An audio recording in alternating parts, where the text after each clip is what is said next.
Hello, this is Trey Hamblet with Industrial Info. I manage the chemical industry for Industrial Info globally, and today we're going to talk just a couple of minutes on the spending outlook for ethylene around the globe. So to start, we'll start here at home in North America and talk about the new capacity that's very quickly approaching a startup phase, and then some additional capacity in a second and potentially even third wave of new capacity. In the short term, there are a number of very large cracker projects, obviously in the construction phase already, including Dow Chemical, CP Chem, and others. This is going to bring nearly 14 billion pounds of new product, new ethylene capacity to the market over the next 12 to 24 months. Beyond that, there are two projects in particular that are permitted, funded, approved, and one of them is in the construction phase. Between Lotte and Shintech, they're both proposing additional capacity in Louisiana. These projects were a little bit later to the game than the first wave of new capacity, and these projects succeeded in moving forward due, I think, to the integration they have into the downstream commodities. They have a home and a need and a purpose for the capacity that they're proposing. And then potentially have yet a third wave of ethylene capacity coming that would be significantly larger than even the first round of new capacity we'll see very soon. These projects, I think, are a little more challenged than the first or second wave, as you typically would be. Those, last to the game, they typically have a little, steeper hurdles, if you will, to climb and additional challenges. Of this list, the Badlands project, they're planning 2 plants, and there's one of their projects that looks particularly more advantageous than some of these others in the short term, and we expect to potentially hear a decision on that project towards the mid part of this year. The remainder of the projects listed here, we don't anticipate getting some sort of decision on these until probably this time next year. So we'll look for some follow-up on this later in the year. The most significant driver of those capacities that I showed you in the previous slide really have been the input cost, the very inexpensive price of natural gas, which is illustrated here in the top line graph. This is showing the futures market for natural gas going out several years, and it remains, for the most part, very, very flat. And when you compare that against the price of oil and the oil to gas ratio, which is in the graph or the table over here on the right-hand side, there's still a cost advantage of gas to oil that's very, very significant. Even as the price of oil has fallen quite sharply over the last 2 years, there's an oil to gas ratio that's still very, very significant. A specific component of the natural gas being the NGLs, which is the line graph here at the bottom, the ethane pricing, the lower blue line there, has been incredibly flat.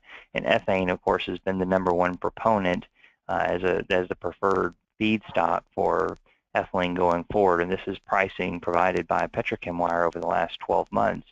And it shows that ethane has been very flat. The trajectory going forward is expected to remain in a very similar pattern for the next several years. I laid in that shale play map over here in the lower right-hand corner just to re-emphasize that it's the very, very abundant access to this ethane and these cheap NGLs across our shale plays that are really driving the pricing that you're seeing both in natural gas prices as well as NGL prices. The other component that's helped to continue the approval of additional ethylene capacity, such as that second wave I illustrated earlier by Lotte and Shintech, has been the downstream demand in the home for the ethylene. So in the lower illustration here, the polymers prices, which is predominantly where a majority of all the ethylene goes, that pricing has remained very, very strong over the last 12 months.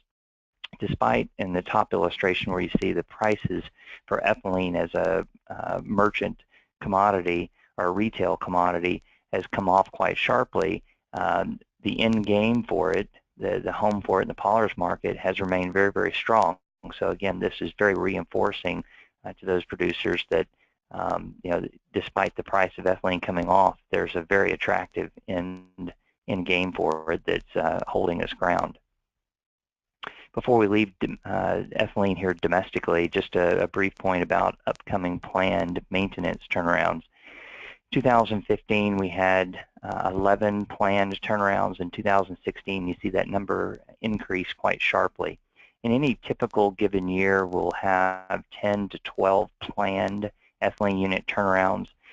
2016 is going to be an exceptionally high year because over the last couple of years, ethylene producers have run hard and postponed and delayed as much maintenance as they could. And they're coming to a point in time where they're going to have to stop and address some of the issues that have been delayed or postponed previously. They've run as hard as they have in recent years simply because margins were incredibly good. And of course, now that ethylene pricing as a commodity has fallen a bit, it provides them the time and the opportunity to do some of those items that have been delayed. The bottom bar graph just kind of illustrates when that activity is historically last year taking place and then where the majority of it take place this year. So the first and second quarter of this year is going to be the time period that we witnessed the majority of those planned turnaround events. And just a brief note on planned turnarounds, and it's important to know also that in addition to just the planned turnarounds, we track the unplanned events, the events you can't anticipate. For reference, in 2015, there were 36 individual units that had unplanned turnaround activity, and this year has gotten off to a similar start on average. So getting close to the end here with just some brief comments about the global market. Earlier today, I just went and summed up all of the capacity that we're proposing, or we've identified that is proposed around the globe, and then summarized it by world region. There are greater than 129 billion pounds of new ethylene capacity being proposed across the world. North America certainly leads that category with over 38 billion pounds of new capacity being proposed.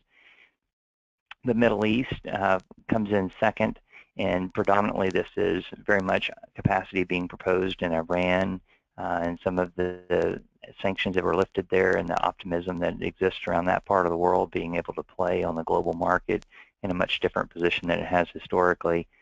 In Russia, a great deal of the capacity being proposed there is naphtha-based product. There are a couple of ethane and butane-based crackers, but predominantly that is naphtha, and as the price of naphtha has come off so sharply over the last couple of years, it's presumed to provide some economic advantage to those projects potentially moving forward.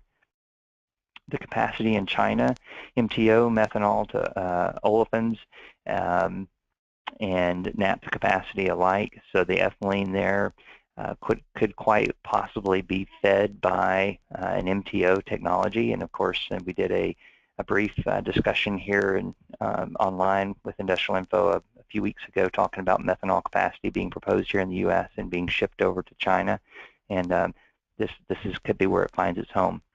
And of course in Southeast Asia you've got a couple of very significant projects, one in particular the RAPID project that's making great progress as a part of an integrated refinery and will equal a good deal of new capacity for that market region in the coming years. So that was our very quick tour of ethylene around the world with the start in North America and a brief look at the globe.